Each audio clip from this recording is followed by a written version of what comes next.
मराठीवरती आपल्या सर्वांचं स्वागत। आपण पाहत आहात बिग टीव्ही मराठी। मी तृप्ती कदम। पाहूया आजच्या ठळक घडामोडी। शिवसेना पक्षप्रमुख उद्धवजी ठाकरे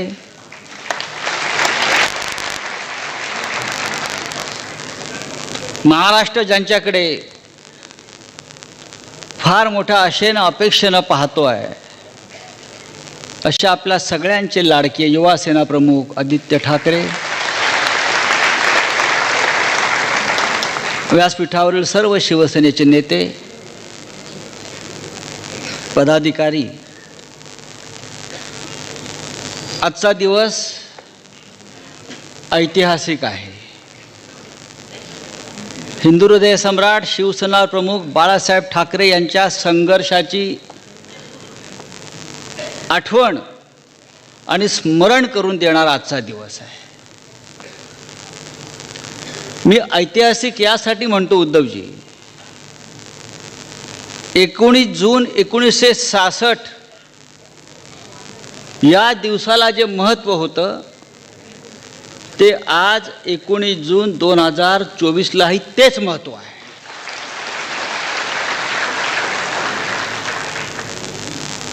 असं वाटतंय की शिवसेनेने फक्त पुनर्जन्म घेतला नाही, तर फिनिक्स पक्षाप्रमाणे राखेतून आपण पुन्हा एकदा गगनाला गवसणी घातलेली आहे। एक ऐतिहासिक विजय प्राप्त करून आपण सगळे इथे आलेलो आहोत आणि त्या विजयाचं नेतृत्व माननीय उद्धवजींनी केलेलं आहे। आता इथे आपण जिंकलेल्यांचा सत्कार केला, तसा जे लढले, संघर्ष केला, हार मानली नाही, लढत राहिले, अशा आमच्या योद्ध्यांचाही सत्कार केला।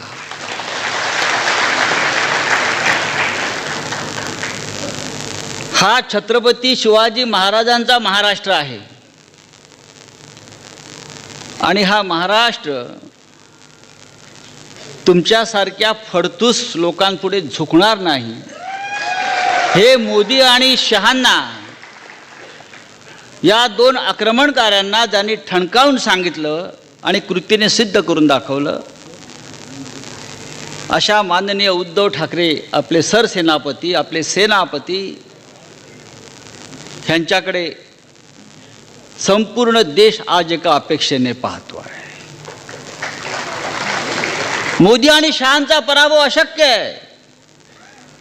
मोदी 400 पार घेऊन येणारच, तो त्याचा जन्मसिद्ध हक्कच आहे। जन्माला येतानाच तो 400 खुळखुळे घेऊन आला होता हातामध्ये।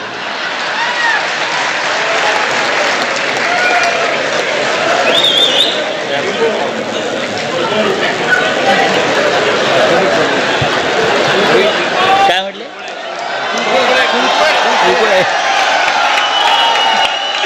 त्या भाजपचा आणि मोदींचा साप खुळखुळा जर कोणी केला असेल तर तो आपला उद्धव साहेबांनी महाराष्ट्रामध्ये करून दाखवला।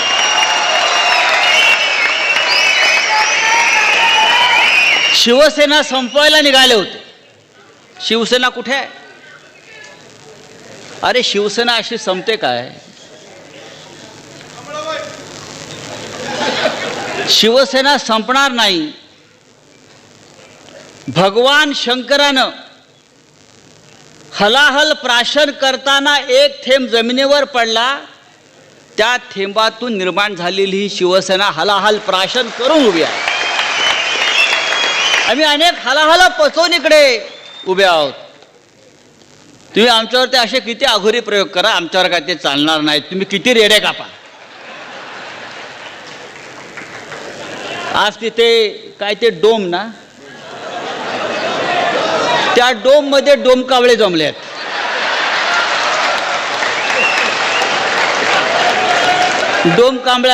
डोमकावळ्यांचं संमेलन सुरू आहे। आमचा 58वा वाढदिवस आहे, ते 2.5 आहेत। पुढल्या वर्षी ते 2.5 वर्ष पण नसतील त्यांच्या जीवनामध्ये। 58 आहे, उद्या हिरक महोत्सव अरे हिंदुहृदय सम्राट शिवसेना प्रमुख बाळासाहेब ठाकरे यांना काही वेळ जात नव्हता म्हणून त्यांनी शिवसेना स्थापन केली नाही. या महाराष्ट्राला स्वाभिमान, अभिमान, राष्ट्राभिमान याचं बाळकडू पाजून असंख्य हुतात्म्यांच्या बलिदानातून हा महाराष्ट्र आणि शिवसेना त्यांनी स्थापन केली. असे कोणी गुजरातचे सोमे गोमे हौशे गौशे नवशे आले आणि त्यांना शिवसेनेवर वार करून शिवसेना संपवता आली, हे स्वप्न कोणी पाहू नये. छत्रपती शिवाजी महाराजांचा महाराष्ट्र असं मी यासाठी म्हणतो की छत्रपतींनी कधी आपली मान दिल्लीच्या तख्तापुढे तुकवली नाही आणि त्याच शिवसेनेचा, त्याच महाराष्ट्राचा वारसा माननीय उद्धव साहेबांनी चालवला आणि फार मोठं यश त्याने आपल्याला प्राप्त करून दिलं. मला आश्चर्य वाटतं, भारतीय जनता पक्ष आता आभार यात्रा काढणार आहे, धन्यवाद यात्रा काढणार आहे. कशा करता? पराभव केल्याबद्दल महाराष्ट्रानं. नरेंद्र मोदींना बहुमत मुक्त केल्याबद्दल. मला कळतच नाही की धन्यवाद यात्रा महाराष्ट्रात देशामध्ये काढणार. 400 करणार होते ते 240च्या खाली आम्ही आणून ठेवले म्हणून आभार यांच्या डोक्यावर परिणाम झालाय. मोदी हा ब्रँड होता, आता मोदी ब्रँडी झाली आहे, बहुतेक नशेत आहेत.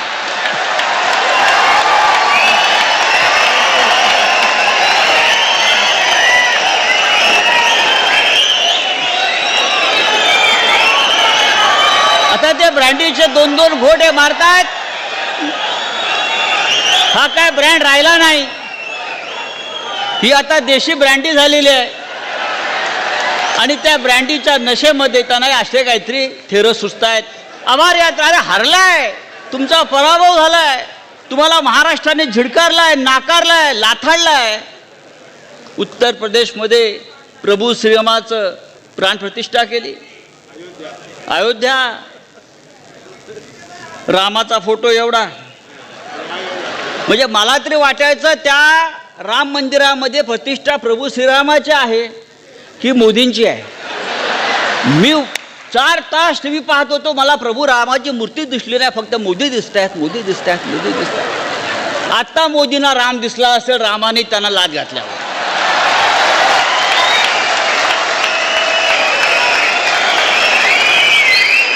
या देशाच्या जनतेनं, या महाराष्ट्रानं, या उत्तर प्रदेशनं मोदींच्या हिंदुत्वाचा पराभव केला, कारण ते नकली आणि ढोंगे हिंदुत्व होतं.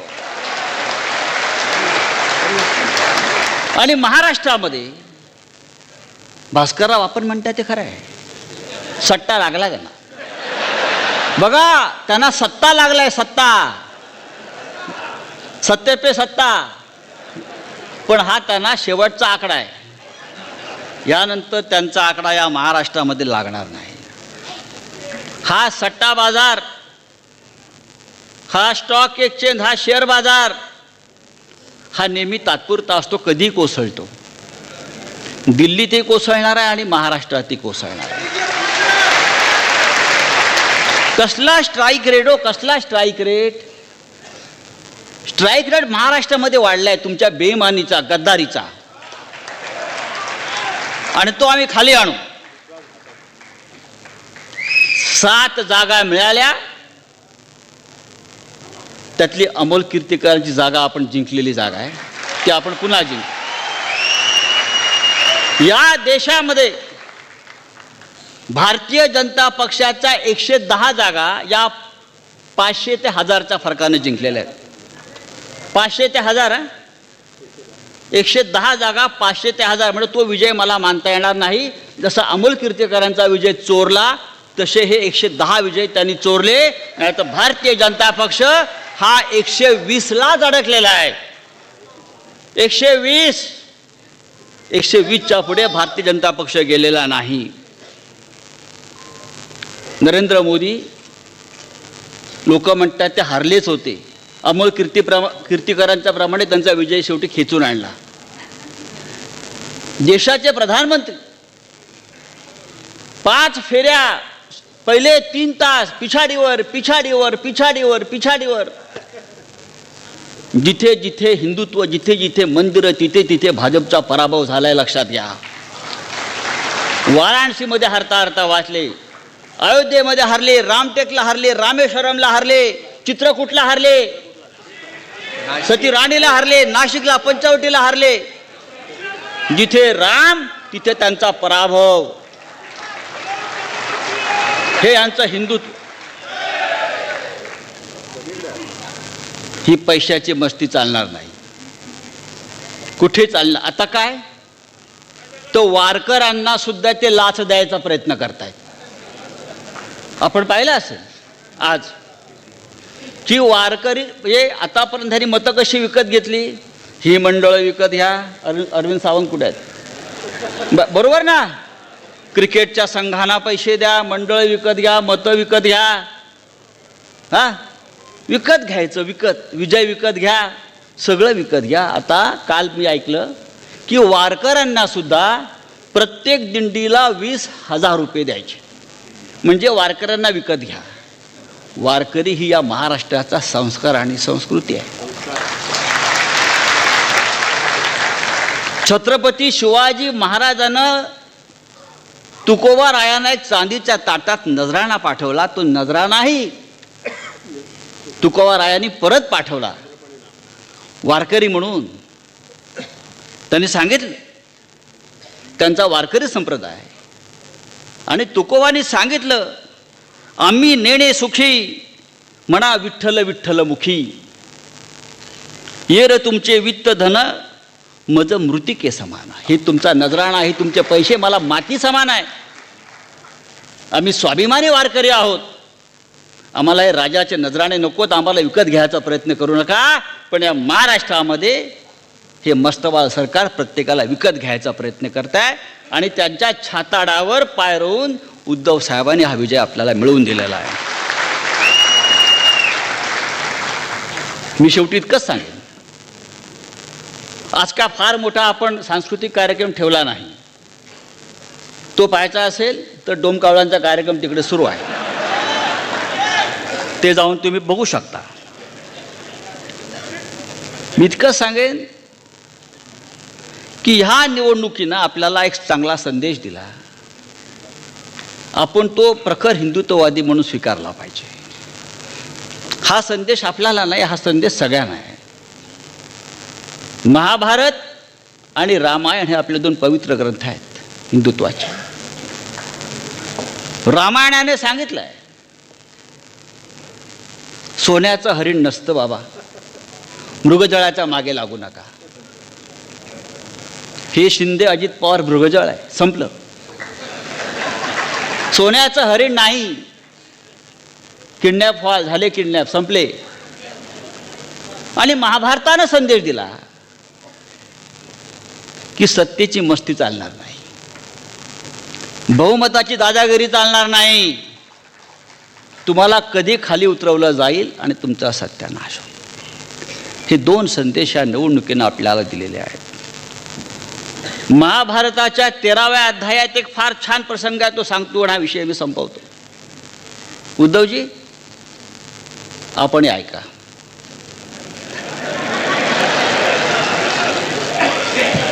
महाभारताचं युद्ध संपलेलं आहे, वाताहत झाली आहे संपूर्ण पृथ्वीवर.